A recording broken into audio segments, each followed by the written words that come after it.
Hola, mi nombre es Camila El mío es Fabiana. y el nombre de nuestra investigación es Fucsia magellanica, la planta olvidada. Bueno, esta investigación dio inicio a finales del 2018, principios de 2019.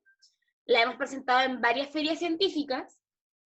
Y bueno, contarles más o menos cómo fue y qué fue lo que nos impulsó a nosotras a investigar sobre esta. Lo que nos impulsó fue la notoria caída de las investigaciones científicas en base de lo que es la medicina natural. Empezamos investigando plantas y así fue como llegamos a Fucsia magellanica. Lo que nos cautivó de ella fue como el pueblo mapuche relataba sus diversas propiedades que ellos habían descubierto sobre aquella y cómo también la utilizaban en su vida cotidiana, tanto como planta ornamental y hasta como un fruto comestible. Retomando el último punto que mencionó Camila, el pueblo mapuche es de los primeros, y nos atreveríamos a decir de los únicos, que describió un uso medicinal para Fucsia magellanica. La primera gran característica que asocia a Fucsia magellanica con el pueblo mapuche es la distribución, ya que ésta se encuentra desde lo que es Araucanía hasta la zona andino-patagónica de Chile y Argentina. Por lo tanto, una de sus cualidades es la gran adaptabilidad que posee para encontrarse en zonas con diferente clima. La segunda característica que presenta Fucsia magellanica es el hecho de que crece en luminosidad media o a semisombra. Esto es algo que nosotras presenciamos al momento de recolectar Fucsia magellanica en San Juan, que es un lugar que se encuentra en las periferias de Punta Arenas, debido a que al encontrarnos con esta planta, esta estaba rodeada de arbustos.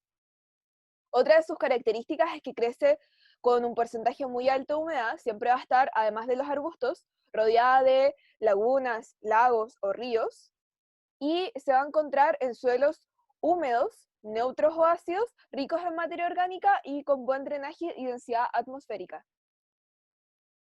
Continuamos investigando esta y ahí fue donde nos dimos cuenta que no habían investigaciones científicas que hablaran sobre Fucsia magellanica, a excepción de una, Que es el estudio etnofarmacológico y morfoanatómico de Fucsia magellanica LAM por la doctora Ana María Bernal Ochoa.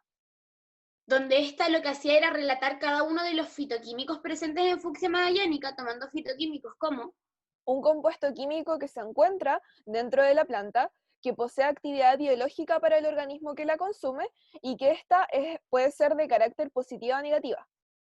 ¿qué hicimos nosotras con los fitoquímicos que nos entregó la doctora? Los fuimos estudiando uno por uno, sus composiciones químicas y cómo estos podrían llegar a impactar a un organismo. Así fue donde llegamos a un amplio listado de propiedades, de posibles propiedades que podría tener Fucsia magellanica, y seleccionamos una de ellas para continuar estudiándola, que fue la propiedad apoptótica y antiproliferativa. ¿Qué quiero decir con apoptótica?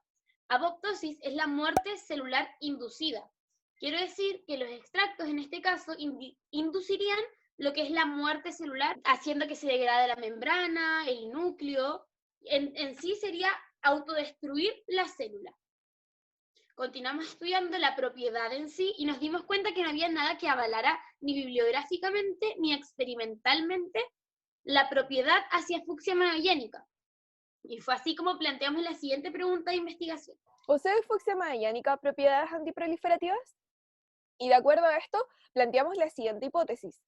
Si los fitoquímicos seleccionados de Fucsia magellanica detienen la duplicación celular en cigotos de erizo, entonces se corroborará su actividad antiproliferativa. En base a esto centramos nuestro objetivo general: comprobar la existencia de propiedades antiproliferativas en Fucsia magellanica a través de la aplicación de extractos de tallos, hojas y flores en cigotos de erizo. ¿Cómo quisimos llegar a esto? Bueno, en un comienzo, la investigación fue de carácter bibliográfica, con la recolección de investigaciones científicas, de paper, donde se determinó que ciertos fitoquímicos podrían llegar a tener propiedades medicinales.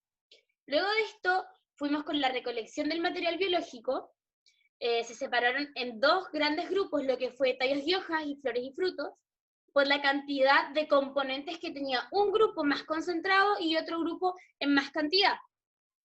Este material biológico fue llevado a un secado de 2 meses y medio a temperatura ambiente. Luego los tallos y las hojas fueron pasados por unos molinillos, ya secos obviamente, y fueron llevados ya al laboratorio para realizar el proceso de extracción de los fitoquímicos.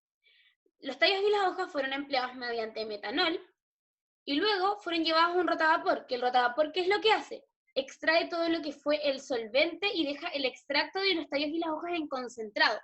Lo mismo se hizo con las flores y los frutos, al menos con una parte de ellos que fue empleado en metanol y luego llevado al rotavapor, y la otra parte fue empleado mediante acetato de etilo y llevado a una extracción de sopio, que es básicamente lo mismo que el rotavapor, solamente que este es un poco más específico que el anteriormente mencionado.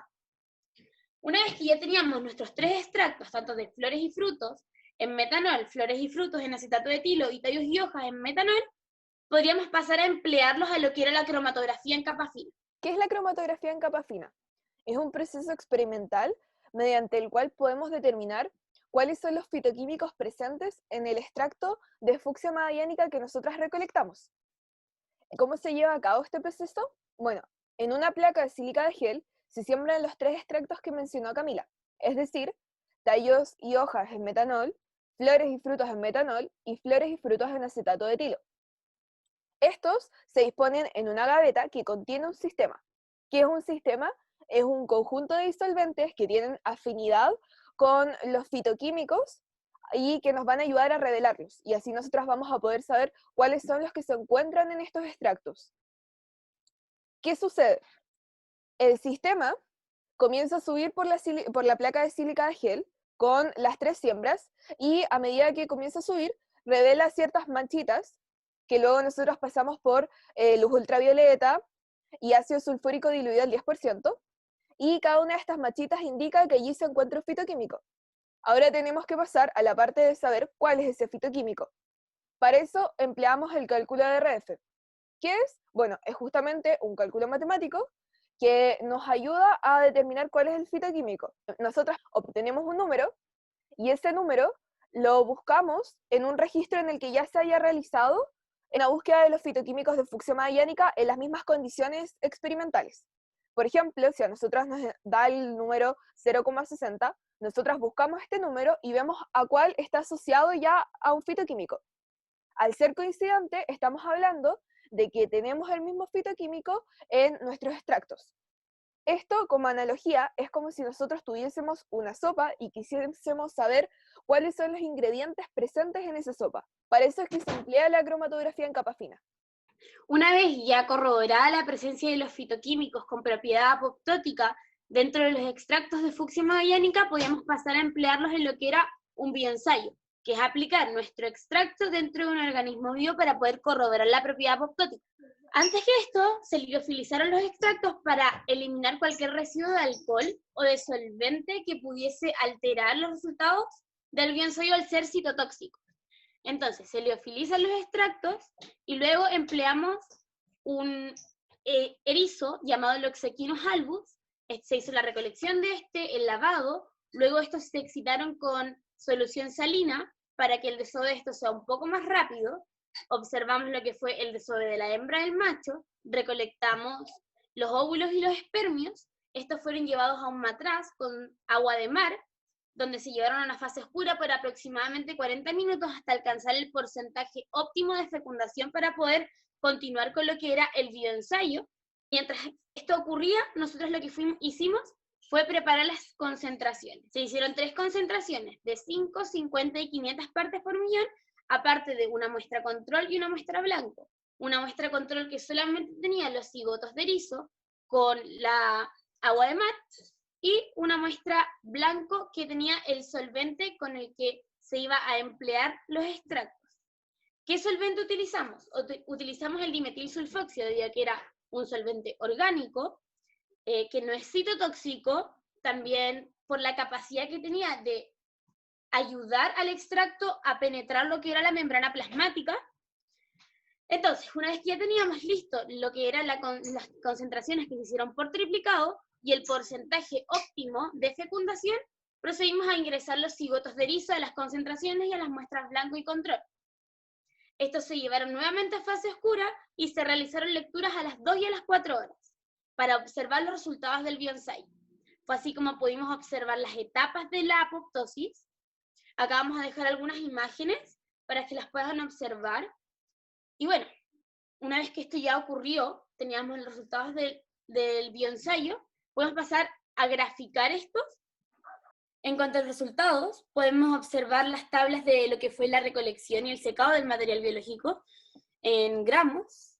También podemos observar las tablas de lo que fue la cantidad de extracto, luego de lo que fue el proceso de rotavapor y extracción del sogle.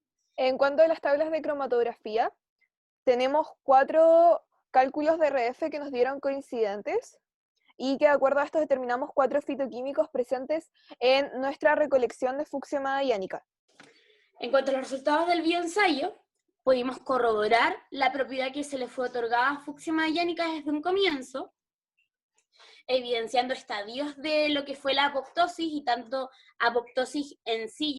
En cuanto a la tabulación del bioensayo, lo que tenemos, bueno, son las 2 muestras a las 2 y a las 4 horas, las concentraciones de 550, 500 partes por millón, la muestra blanco, que es aquella en la que se encuentra el dimetilsulfoxio, es decir, el disolvente que ocupamos para ingresar a la célula de cigoto erizo, junto con las células de cigoto erizo para ver cómo se comportaban estas ante solo este disolvente, y la muestra control, que es aquella en la que se encuentran las células de cigoto erizo con agua de mar. Tenemos el conteo total de células, luego las células vivas, las células muertas y el porcentaje de respuesta. Aquí le llamamos porcentaje de respuesta justamente a las células muertas, y en esta categoría englobamos aquellas que sufrieron apoptosis en los distintos estadios y se presentaron por lo tanto muerte celular. Esto luego lo extrapolamos a un gráfico, y en el gráfico distinguir de color verde el total de células y de color rojo el porcentaje de respuesta o la cantidad de células muertas. Bueno, y ya para cerrar, queremos recordar también que, como dijimos anteriormente, se corrobora la hipótesis, que nos proyectamos a la realización de otro bioensayo con muchas más cantidades de muestras para lograr encontrar la cantidad exacta de extracto que se debe aplicar, en donde éste cumpla a cabalidad lo que es la propiedad, pero al mismo tiempo no afecte de ninguna manera al organismo en el que se ha aplicado. Una vez que ya encontremos esa concentración exacta, podemos hablar de proyectarnos a un tejido o a una célula cancerígena. ¿Por qué? Una vez que podamos aplicar esta concentración a una célula cancerígena, ¿qué deberíamos evidenciar? Deberíamos evidenciar lo mismo que logramos ver en el bioensayo, donde se destruye la célula. Ya estaríamos hablando de una vía antitumoral o una vía anticancerígena, que vendría siendo nuestra proyección más grande y a lo que nosotros deseamos llegar con el proyecto. Y bueno, muchas gracias por observar el video y esperamos pronto poder estar comentándoles más avances y más resultados acerca de la investigación. Gracias. gracias.